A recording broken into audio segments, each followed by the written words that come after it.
Councilman Rowland, Present. Councilman Randall, Councilman Jones, Here. Councilman Williams, Here. Councilman Wallace. Present.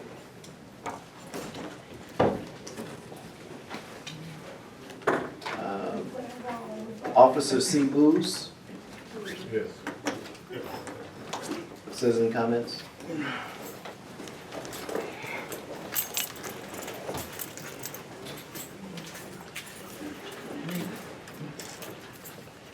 Mind if I read off my phone? I kind of made some points. Yeah.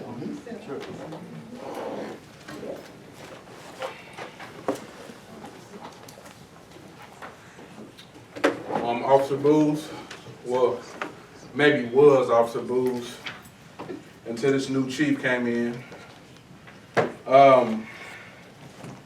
This new chief told me a bunch of lies, told me, first and foremost, he told me that Sergeant Garrett was on leave until further notice, like he did something wrong.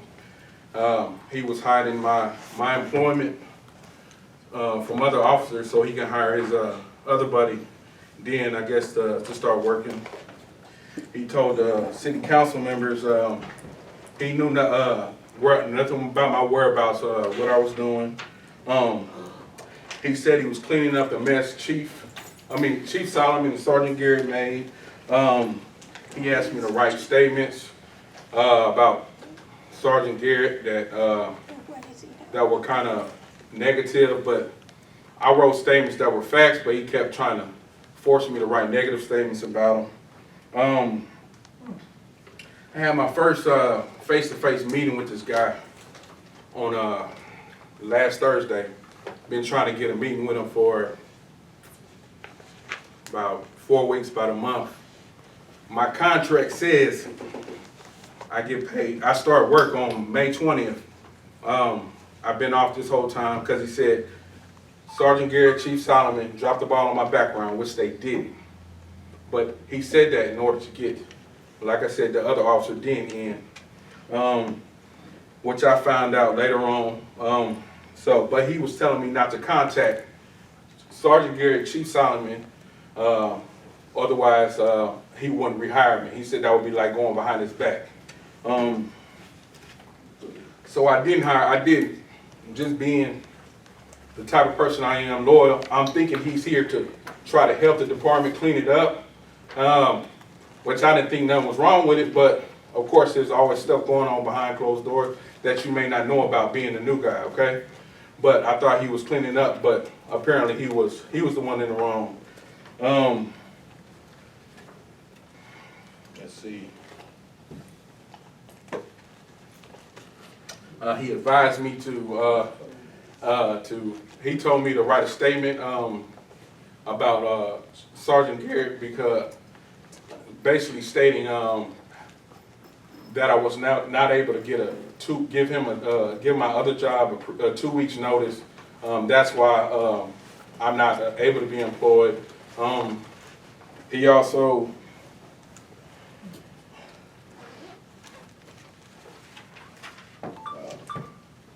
just recently I went to his office and he kind of said, why are you meeting with the city council today? I was like, I just want to talk to him. Is there anything I need to know about? He was kind of, because he knew he was about to get in trouble today. So I immediately just left out his office, man. If you guys want this guy as chief, I suggest y'all rethink it, because if he's the chief, I don't want to be an officer here at this department. I'll gladly leave, because I haven't been working anyway, but that's all I got to say right now. But, yeah. What's your name again? Officer Booz, B-O-O-Z-E. Thank you.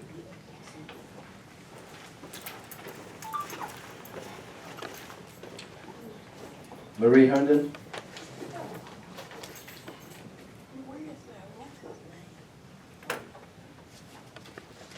Good evening, Mayor, Council, and all of those in attendance. Several meetings ago, Dr. Brown shared her concern and many of our concerns as taxpayers, citizens, about the high cost of attorney fees. Well, I have no problem with that. I have no problem with attorneys, that is. There are many attorneys in my family, But I do have concerns when a meeting is called that couldn't wait 7 days to be on the regular scheduled meeting and would not incur additional attorney fees. And the meeting was called by 3 council members who don't pay taxes. So that's a concern. I would like for you to listen to a chronology from the 2013. The Texas Association of Chiefs was hired to do a report on our police department because it was very evident that there were a lot of issues and concerns. Well, this 42-page document included that we needed a working chief. We were a small department, small city. Well, at the time, right after this was done, the police chief who came on board was not a working chief. He worked his way in that office and stayed there. The next one was not a working chief. There better not be any crime before 8 or after 5. November 26, 2013, Mayor Jackson's mayor report. He said he met with the prospective candidate for police chief with Mr. Jones and Chief Capps. Chief Capps was one of the persons responsible for this 42-page document, which lists a lot of concerns and suggested improvements that were not made by Chief Johnson or Chief Sullivan. December 13th, now remember that was November 26th. December 13th, Mayor Jackson wrote a letter to the Texas Commission on Law Enforcement that Larry Johnson was appointed administrator of the Prairie PD. We were still a general law city at that time. He didn't have that authority to do that. He did though. That was December 13th, 2013. December 17th, we had a regular city council meeting. There was no mention of the appointment of Larry Johnson. General law at that time, again, he did not have the right or the power to do that. At that same council meeting, there was an agenda item that says discuss and take action on budget adjustment in the amount of $7,000. It's already given him a raise and we didn't know he was hired. That was December 13th, 2013. January 21st, 2014, at the city, there was a call meeting. It was posted on January 17th, 2014. Discuss personnel matters in the city of Prairie Police Department. A motion was made by Councilmember Rowland and second by Councilmember Thomas to ratify the document on December 13th. The document on December 13th said that Larry Johnson was appointed as administrator. Appointing Larry Johnson as administrator to the Prairie PD and upon license reactivation, he wasn't even licensed. Upon license reactivation without further action, he would become the chief of police. Was that a compound motion or what? But anyway, everybody voted for that. Roland, Randall, Thomas voted yes. Herndon voted no. So again, I ask, why is it so important to keep having these call meetings when taxpayers are paying this? That they're being called by people who don't even pay taxes. And now why is this such a big issue? It wasn't a big issue back in January 2013 when we were a general law city. Now that we're home rule, the mayor has the authority to do what he's doing. Back then, the mayor didn't. Thank you for listening. Thank Item 1, discuss, consider, and take action on administrative functions, including personnel, budget, and policies for the Prairie View Police Department. Council members Rowland, Jones, and Wallace. Before we get started, is Officer Ross here today? He's off for the day. I got a quick. Is he in the building? Is Officer Ross in the building? Can we see? Yeah, when I checked on the way in, I went to my car. So, Well, the reason Officer Ross is not here is Officer Ross is not on the agenda. This says, in general, administrative functions, et cetera, regarding the Prairie Police Department, not Officer Ross. No, that means we can talk about anything that has to do with the police department. Sure. So just so you know. Yeah, So- but just so you know, I direct when police officers are on and off payroll. Yeah. And his time was up for the day, so No problem. he was excused to go home. Okay, no problem. Now we need to pray. Councilman Rowland. All right, so citizens, thank y'all for coming to this meeting. This is a special call meeting because we wanted to get clarity. Just like as the citizens who sit out in the audience, we wanted to know what was going on in the police department. We've been getting many complaints, many questions, and had many concerns about what is going on. And so this meeting, again, the only time that city council can come together to talk about issues, policies, or directives is during the city council meeting. We voted on the last meeting for action to take place in reference to the police department. The next following day, an action was made by the mayor. The mayor didn't send out any communication, didn't update us. And so this is part of one of the reasons why this meeting is called, but we've been having questions and concerns about the police department for the last 30 days. So again, for those of you who came in here that thought this was a negative meeting, this really isn't that. This is a meeting for you to learn about what is currently going on and how do we move forward. I think we've kind of, the mayor is the chief administrative officer for the city of Prairie View.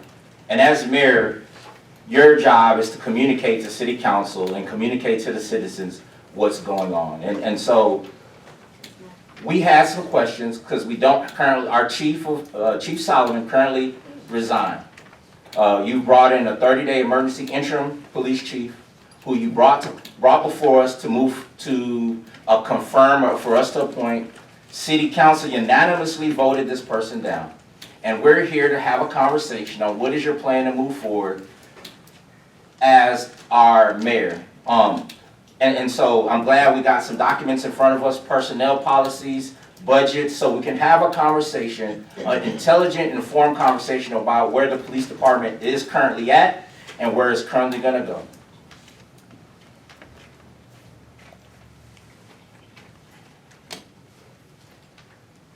Done this question? That would. I'm done for now. Okay. Item 1 that you referenced at the June 3rd, 2019 meeting said, discuss and consider approval of appointment of chief of police and process and procedures related to the appointment. Item 2, discuss, consider, and request an investigation on the abuse of power for the emergency hiring of police chief by Mayor Allen. That was, as we now know, a waste of time because the charter allows me the ability to hire in an emergency, and based on Chief Solomon's leaving prior to what we had felt was previously planned, I hired Officer Ross as an interim. At the last meeting that you referenced, the council agenda item was discuss and take action on hiring an interim police chief. We went into executive session, we came out, and council simply voted not to hire an interim police chief. Officer Ross's name was not on that agenda, so you did not vote him down because he was not on the agenda. It was in general to hire an interim chief. Council gave input, made a couple of recommendations, Mayor, which didn't know. Hold on. Mayor, you made an appointment. You said it that you, on the floor, you had stated that On your record. appointment would be Officer Ross.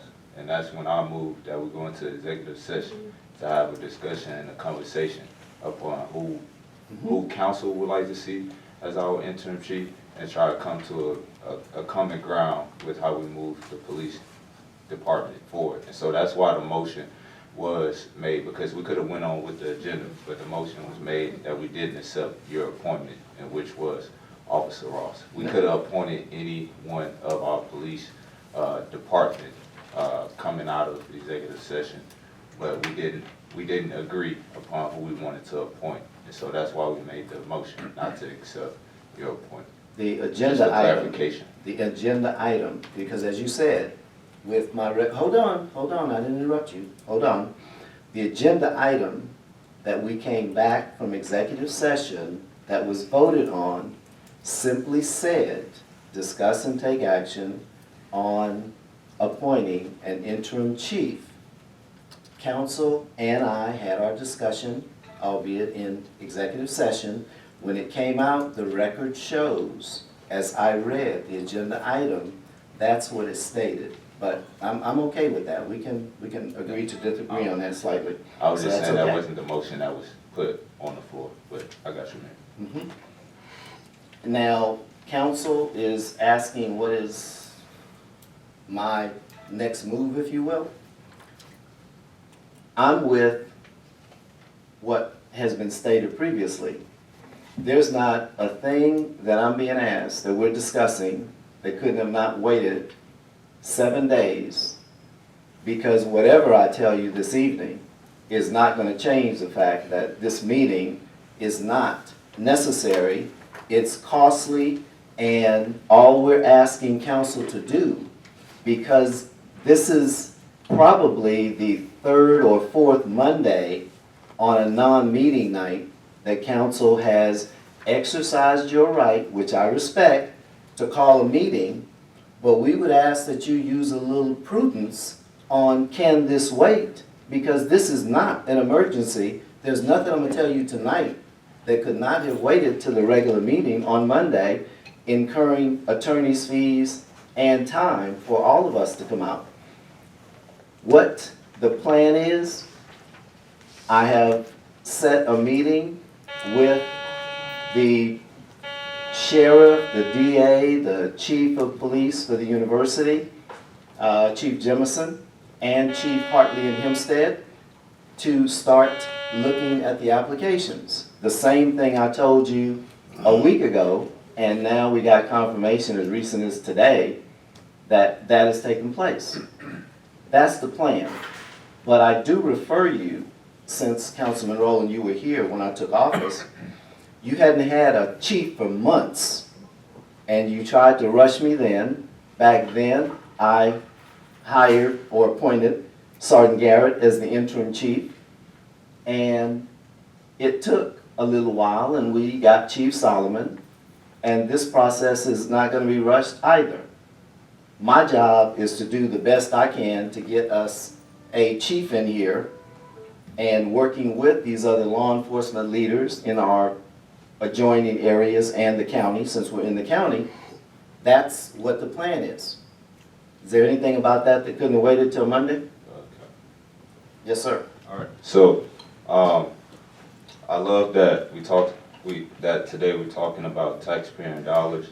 When the taxpayers pay for the cars that our police unit and task force holds, which are officers that, at least while I've been here in the 2 years going on my third year, in which we appoint the officers, or the officers are hired. Someone is driving a city's taxpaying vehicle that doesn't work for the city, or that hasn't went through that process in the 2.5 years that I've been here. So if that car, if something was to happen to that car in the next week or so, then I think not only will taxpayers be disappointed, but as well as our police task force could possibly be in some trouble.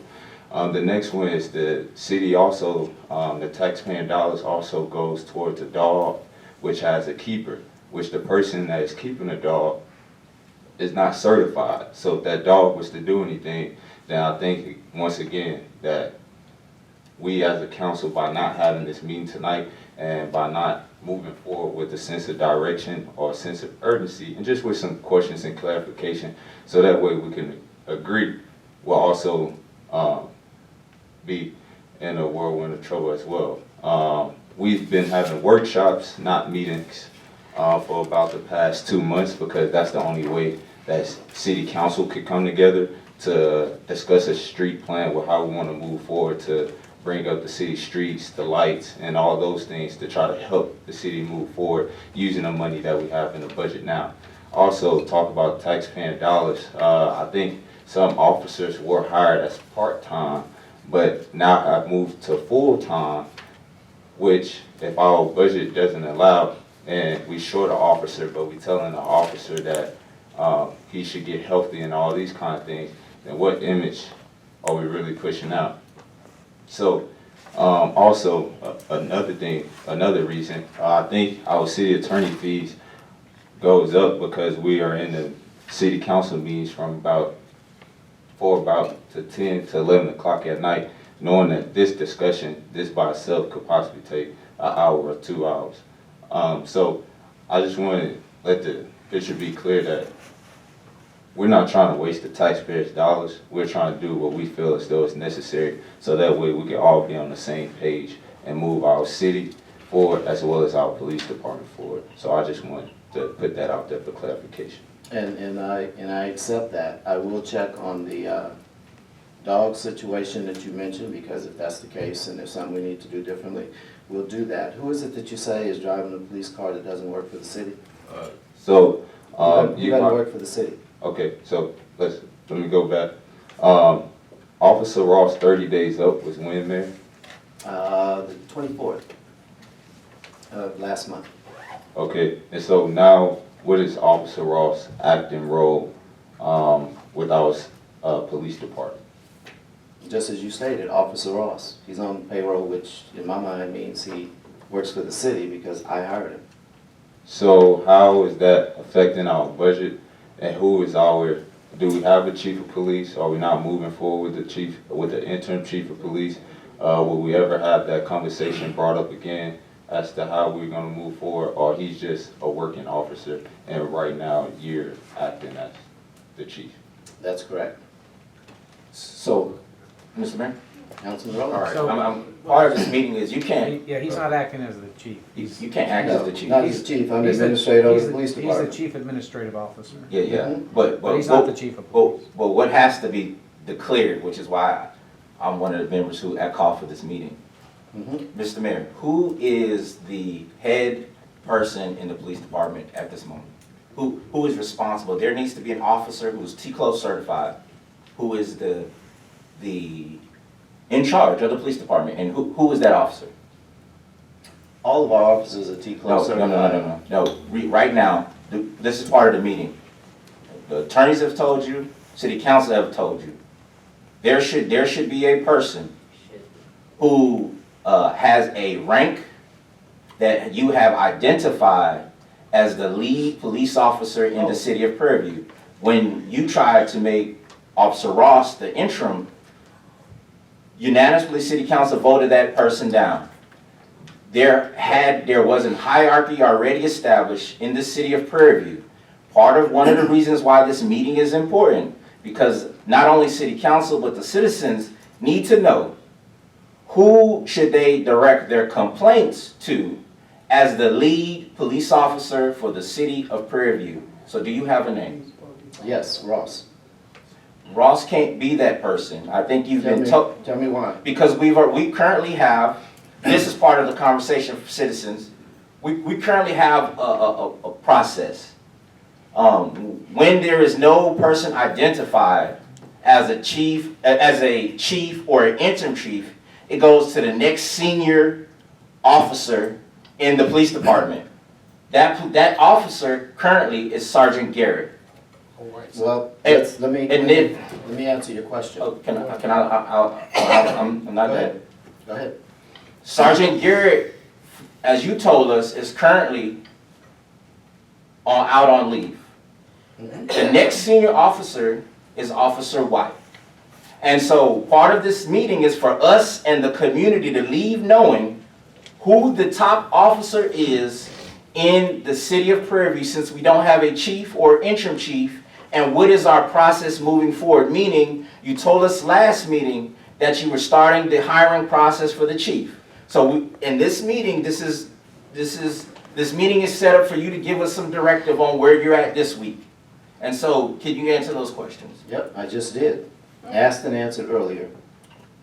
I told you where I was. I told you the meeting. I mean, I don't know what else you want to Mayor, hear. our attorney. Hold on, because I've got some questions to respond to him on. What I'd like you to do, if you don't mind, you mentioned seniority. I'd like you to find it, because in the personnel manual, I don't. So what policy you're referring to, may be pre this personnel manual, but this is the Prairie View Police Uh-huh. Department, updated April 1st, 2015. I read nothing about seniority in there, so, Mr. Mayor, and if it's not in writing to me, I Yes. don't function with it. for since you wanted a reply from me, for somebody who doesn't like to put things in writing, it's interesting that you would want to reference a manual that you don't follow. But what I'm saying, what my question to you from our conversation is, you said Officer Ross, Mhm. so let's go through the process. We have a manual and we have documents before us. So let's just be clear. Two things that I just want to be clear. In the city charter, for the citizens who want to read this, didn't make it up. It says in the city charter, section 5, police department, says the chief of police, the chief shall be appointed by the mayor with the approval of city council. The chief of police shall be the chief administrative officer of the department of police. He or she shall be responsible to the mayor for the administration of the department and carrying out the directives of city council. Just so you're clear. All right, so from that, We don't have a chief, so you're reading a section that's not applicable? but no, it's applicable because to be the chief person of the department, there's some things that this officer needs to have. And so we're gonna go through our manual and our personnel, since you wanna bring out manuals. Has Mr. Ross gone through the proper employment process, background check, and where is that documentation? See, part of what we've been allowing you to do, Mr. Mayor, is you need to provide us documents as far as you're the chief person of the city, provide us these documents and provide us the process. Just, that's what the charter says. And so, when you fail to do that, let me also remind you what the charter says. For any reason the mayor fails, is unable, or refuses to perform the duties of his office, the mayor pro tem shall act as mayor during such absence or disability, shall possess all powers and perform all duties. So when city council unanimously asks you to provide a report on where the current police department is and you refuse to do that, they can also make the motion for the mayor pro tem to get the same report. And so there's a checks and balances. You're a full-time mayor that gets paid to execute on the things that we're asking for to move our city forward. So now let's go through the personnel manual and the policies and procedures on how you hired Officer Ross. You asked a couple of questions. Are you ever going to let me answer? Yeah, them, I'm or ready. You just want to do a dissertation? Okay. I know you're the mayor pro tem. I know you ran for mayor twice and lost, and you want to run again, and I'm perfectly okay with that. Because win or lose, I'm okay. I'm like that. It says, personnel, in the charter that you referred to. I want to read something that's more directly relevant to what we're talking about. Because you asked me earlier about the process. I told you previously, and I'll say it again for the benefit of all, that just like was done with former Chief Solomon, the public will have opportunities to talk to, ask questions of the candidates. So will council, in terms of going through, looking at their information and interviewing, asking questions. So we're not there. So everything you read about a chief is totally irrelevant. But under personnel, it says the mayor shall be responsible for personnel rules, which rules shall be submitted to the city council. The city council may accept and adopt such rules as proposed, or may adopt them with such amendments as the city council deems necessary, or may reject them in their entirety and direct the mayor to present new proposals at a subsequent meeting. That's what we're doing tonight. No, this is not what we're doing tonight. You read the agenda. Discuss, consider, and take action on administrative functions, including personnel, budget, and policies for the Prairie View Police Department. You don't even mention chief on here. You ask for Officer Ross, and he's not on here, and you want him in front of you to ask questions. When you ask, you made mention about our staffing, which is, again, included in this. We currently have 3 officers out. You probably, I guess, don't know that. But we got 3 officers out on sick leave. One of them, her last day is tomorrow. She's going to another department. The other, I think his sick time, as I was discussing Friday or today, I don't keep it all, so I want to make sure you understand this is, has probably converted over from sick to compensatory time. And I understand that's where his status is. And another is coming back from having foot surgery, Officer Eagleton? Okay. So when you look at where we are with our staffing, Officer Crocker, when we met in the field last evening, worked a 6 p.m. to 6 a.m. alone. So our staffing is in poor shape, and you're spending time here talking about me hiring somebody. Instead of saying I need to hire more, you send me an email about the safety of the citizens, which you obviously know little to nothing about.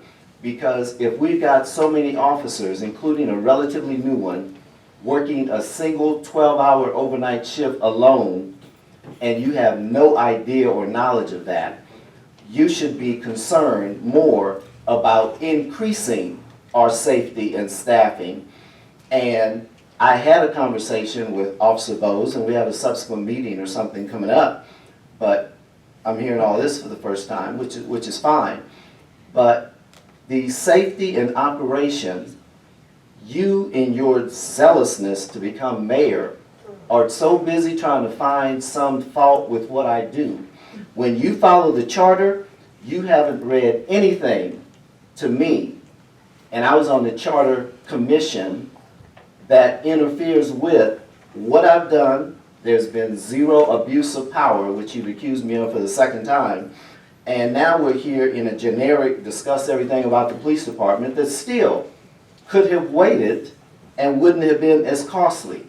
So when you start talking about wanting to be mayor, and you've got 9 years experience, and I'll give you that, but you're not showing that experience acting like this and reaching for something that is interfering and costing our city, as opposed to what we can do forward. You simply want to challenge what I did. Feel free to challenge me. I've been challenged by better folks, and I'm okay, because as long as I follow the charter, it doesn't matter what you accuse me of. I'm okay. Councilman Wallace. So first I want to say, as you mentioned about staffing issues, part of staffing issues is because people resign because they said they didn't want to work under Ross. That's number one. Number two, first question I have is, you don't have a chief of police right now, correct?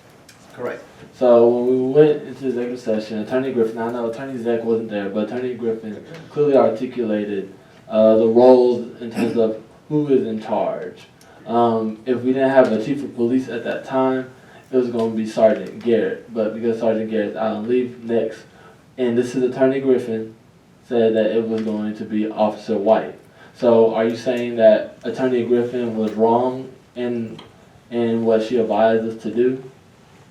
No, I'm not saying the attorney was wrong. No, because She doesn't have the information which I'm responsible for acting as So a you're city saying manager. that her advice was wrong? No,